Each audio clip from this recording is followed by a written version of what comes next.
जब खत्म हुई भोपाल में आखिरी सत्र था जब हम लोगों को सर्टिफिकेट मिलने वाले थे और पंकज सर ने उस वक्त एक बात कही थी कि फेलोशिप खत्म हो रही थी लेकिन यात्रा यहीं से शुरू हुई। ये बात सच है कि विकास संवाद और जो पत्रकारों की फेलोशिप है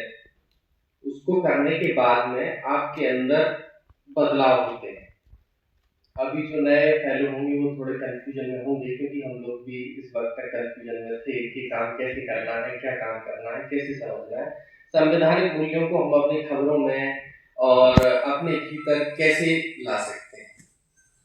ये एक प्रोसेस है, प्रक्रिया है और वो प्रक्रिया के तहत जब आप लगातार सत्रों में आएंगे, संविधान को पढ़ेंगे, संविधान से संबंधित पुस्तकें जो विकास संवाद प्रकाशन ने जारी की है, आप लोगों को मिली है, वो पुस्तकें पढ़ेंगे,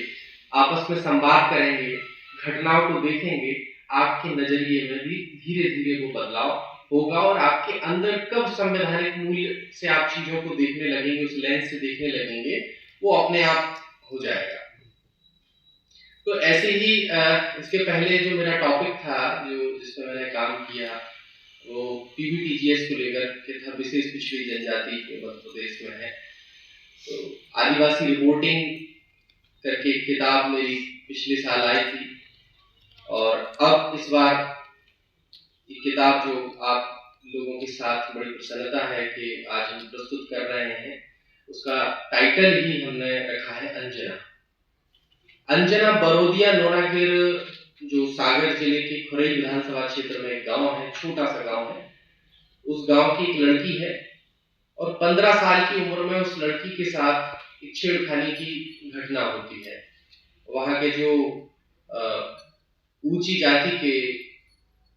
जिनकी सोच के अंदर जातिवाद है वो उस लड़की के साथ छेड़खानी करते हैं। लड़की की हिम्मत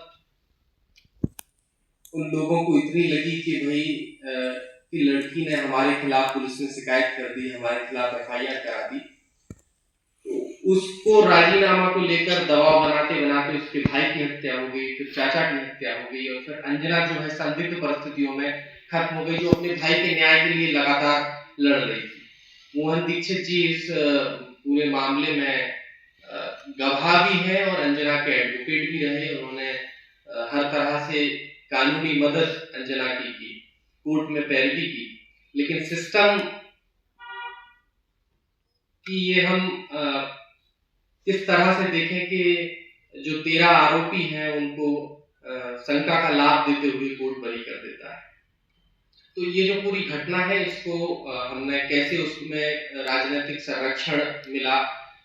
खासकर बुंदेलखंड में जो है दलितों की, आदिवासियों की क्या स्थिति है, वंचित समुदाय जो हाशिए का समुदाय है वो किस तरह वहां जी रहा है, आवाज उठाते हैं तो किस तरह की घटनाएं उनके साथ हो जाती हैं। ये कहानी सिर्फ अंजना की है, लेकिन एक कहानी से आप ये पता कर सकते हैं, उसको पढ़ करके ये समझ सकते हैं कि आज भी हमारे देश में जो जातिवाद की जड़ें हैं वो इतनी गहरी हैं कि जब एक लड़की अपने साथ हुए अन्याय की आवाज उठाती है तो उसके भाई की हत्या कर दी जाती है, उसके चाचा की हत्या हो जाती है और वो खुद ऐसी परिस्थितियों में उसकी मौत हो जाती है कि आज भी वो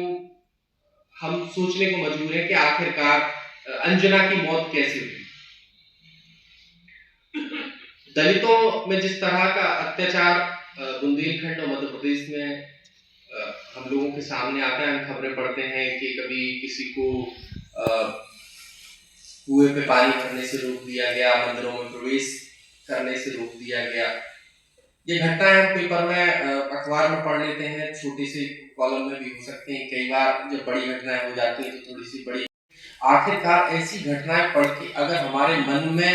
वो संवेदनशीलता और मन के अंदर अगर कोई तूफान नहीं उठ रहा है कि आखिरकार आज भी इस समाज में, इस देश में इस तरह की भावना क्यों पैदा हो रही, तो कहीं ना कहीं हमें ये समझना चाहिए कि हम उन संवैधानिक मूल्यों की दृष्टि से उसको नहीं देख पाते। एक और चीज थी जो उस किताब में हम करना चाहते थे कि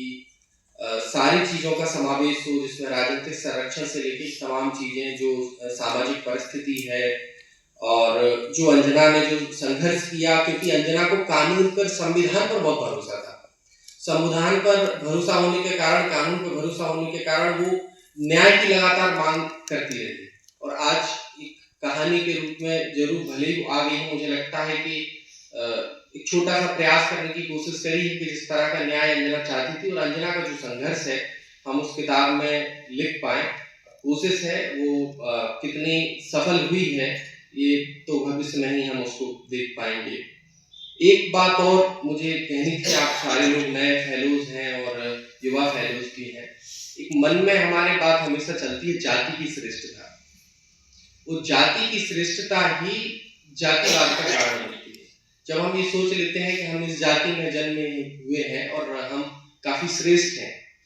तो हम श्रेष्ठ जाति से हैं, हम ऐसी जाति में हमने जन्म लिया है, तो उसी क्षण से आपके मन के अंदर जो भाव उत्पन्न होगा वो भेदभाव का भाव होगा।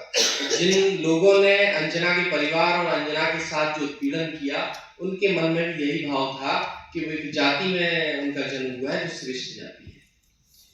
तो आप सभी का धन्यवाद कि आज हम जो है इस किताब को आप सबके सामने प्रस्तुत कर रहे हैं, और प्रयास यही है कि आप लोगों की जब फेलोशिप कंप्लीट होगी तो जिस तरह से मैं कोशिश मैंने की है यात्रा शुरू करने की, आप सब लोग भी कर पाएंगे। धन्यवाद।